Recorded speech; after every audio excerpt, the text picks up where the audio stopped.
15 দিন পরে যখন ইলমুদ্দিন রহমাতুল্লাহ আলাইহির লাশ মোবারক যখন লাহোরে নিয়ে যাবে, পাকিস্তানে নিয়ে যাবে, ব্রিটিশদের সাথে আন্দোলনের পরে এখান থেকে কবর থেকে যখন তার লাশটা উত্তোলন করলো, 15 দিন পরে পুরো বিশ্ব দেখেছে ইলমুদ্দিনকে যেইভাবে যে সাদা কাফনে পরিধান করে কবরে দিয়েছে, কবর খোঁড়ার সাথে সাথে তার একইভাবে যেইভাবে তাকে কবরে দিয়েছে সেইভাবে কবরের মধ্যে পেয়েছে। সুবহানাল্লাহ।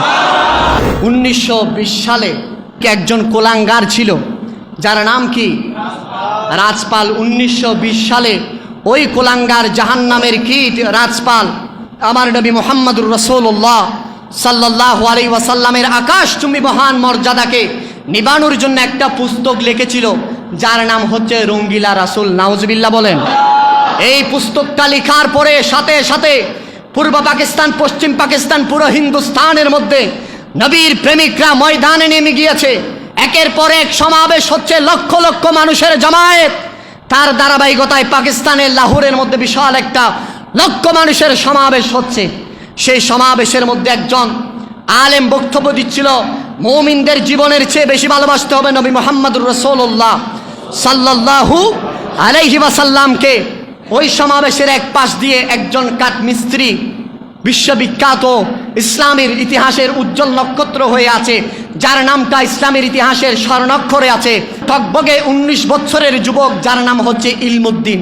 ইলমুদ্দিন যখন শুনলো রসুল করিম সাল্লাল্লাহু আলাইহি ইসলামকে কটূক্তি করে রঙ্গিলা রাসূল একটা বই লিখেছে হিন্দুস্তান থেকে, ওই কাঠমিস্ত্রি আর ঘরে যায় নাই। তার 1 রুপিয়া টাকা ছিল, 1 রুপিয়া দিয়ে একটা খঞ্জর কিনে হিন্দুস্তানের পথে রওনা হয়ে গেছেন। সুবহানাল্লাহ। হিন্দুস্তানে এসে ওই রামপালের ঘরের মধ্যে এসে রামপালকে খুঁজতে লাগলেন। ইলমুদ্দিন তো রামপালকে চিনে না। হঠাৎ করে একজন বলল ওইটা হচ্ছে রামপালের ঘর। রামপালের ঘরের মধ্যে করাঘাত করলে রামপাল আছেন। রামপাল মনে করলেন তার কোনো শুভাকাঙ্ক্ষী এসেছে। রামপাল সঙ্গে সঙ্গে দরজা খুললেন। দরজা খোলার সাথে সাথে ইলমুদ্দিন আর দেরি করে নাই, ওই রামপালকে তার খঞ্জর দিয়ে আঘাত করে তাকে জাহান্নামে পাঠিয়ে তার শরীর থেকে মস্তককে আলাদা করে দিয়েছেন। সুবহানাল্লাহ। সঙ্গে সঙ্গে ব্রিটিশ সকল গোয়েন্দারা ইলমুদ্দিনকে অ্যারেস্ট করে ভারতের মধ্যে বিচার শুরু করেছিলেন। আপনারা জানেন ইতিহাস, সেই ইলমুদ্দিনের পক্ষে বিশ্ববিখ্যাত দার্শনিক, বিশ্ববিখ্যাত কবি আশিকে রাসূল ডক্টর ইকবাল ছিলেন। সুবহানাল্লাহ। সেই সময়ে পৃথিবীর বড় বড় স্কলার, ইসলামী স্কলার সকলে ছিলেন। ভারতের কোর্টের মধ্যে একের পর এক শুনানি শুরু হয়ে গেল। ইলমুদ্দিন এক পাশে, এদিকে হিন্দুত্ববাদী নাস্তিকবাদী সব এক পাশে, এদিকে আশিকে রাসূলরা এক পাশে। সুবহানাল্লাহ। হাইকোর্ট থেকে রায় হয়ে গেল ইলমুদ্দিনকে ফাঁসি দিতে হবে। সুপ্রিম কোর্টে আবারও আপিল করলেন। সুপ্রিম কোর্টের মধ্যে মোহাম্মদ আলী জিন্নাহ ইলমুদ্দিনকে বলেন, বাবা তোমার বয়সটা এখন 19 বছর, তুমি টকবগে যুবক, আমি তোমাকে একটা কথা শিখিয়ে দিচ্ছি, সেটা তুমি ওই জজ সাহেবের সামনে বলবা। কি কথা?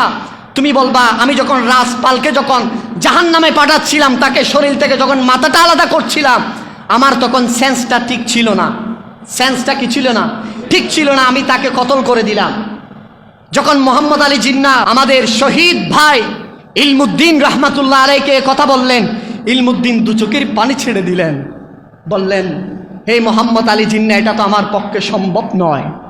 আমি ইলমুদ্দিন, কোনো হাজারো ইলমুদ্দিন চলে যাবে, তার কোনো পারওয়া আমার নাই, কিন্তু নবী মুহাম্মদুর রাসূলুল্লাহ আমার জান, আমার কলিজা, আমার ঈমান, আমার রসুলের শানে যে বিয়াদবি করেছে তাকে আমি জাহান্নামে পাঠাতে পেরেছি, এটাই তো আমার জীবনের সার্থকতা। সুবহানাল্লাহ।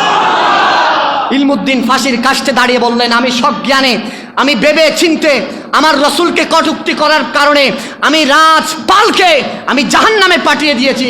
এই ব্রিটিশ তোমরা শুনে রাখো, তোমরা আমাকে ফাঁসিতে দিয়ে যাও। সঙ্গে সঙ্গে আদালতের মধ্যে রায় হয়ে গেল, শহীদ ইলমুদ্দিন রহমাতুল্লাহ আলাইকে ফাঁসির কাস্টে দিলেন। ফাঁসির দেওয়ার পরে ব্রিটিশরা ষড়যন্ত্র করে ওই হিন্দুস্তানের মধ্যে ইলমুদ্দিনকে দাফন করলেন।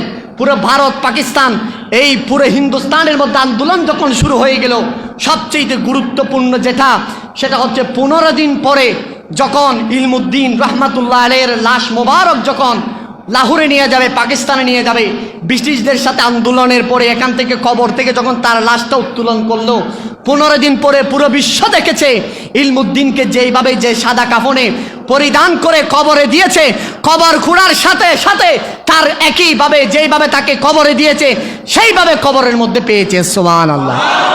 তাহলে একটু দায়িত্বহীন কণ্ঠে আমরা বলতে চাই, যারা কোরআনের জন্য জীবন দিবে, যারা রাসূলুল্লাহ সাল্লাল্লাহু আলাইহি ওয়াসাল্লামের শানে আযমতের জন্য জীবন দিবে, তারা কখনো মৃত হতে পারে? আরো জোরে বলেন, পারে না। এটা আল্লাহর কোরআন সাক্ষী দিচ্ছে। যারা নবী হবে, যারা শহীদ হবে, যারা দুনিয়ার জমিনে আল্লাহর কোরআনের পক্ষে থাকবে, তাদের দুনিয়ার জমিনে কোনো ভয় থাকবে না, তাদের কবরটা আল্লাহ জান্নাতের বাগান বানাবেন, ঠিক কি না? এই ইলমুদ্দিন আমাদেরকে অনুপ্রেরণা, ঠিক কিনা? ইলমুদ্দিন আমাদের আইডল, ইলমুদ্দিনকে আমরা অনুসরণ করতে চাই, ঠিক কিনা বলেন? সেজন্য আমি আপনাদেরকে বলতে চাই, আজ বিধর্মীরা, ইহুদিরা, হিন্দুত্ববাদীরা ইসলামকে যারা নিভিয়ে দিতে চায়, তাদের একমাত্র টার্গেট হচ্ছে ইসলামের যুবকদের প্রতি। তারা যুবকদেরকে বলে আন্দোলন করার কোনো দরকার নাই, তুমি তাড়াতাড়ি ঘরে গিয়ে ঘুমাই যাও, ঠিক কিনা বলেন? কিন্তু আমাদের কলিজায় আঘাত দিলে আমরা কখনোই সেটা বরদাস্ত করব না।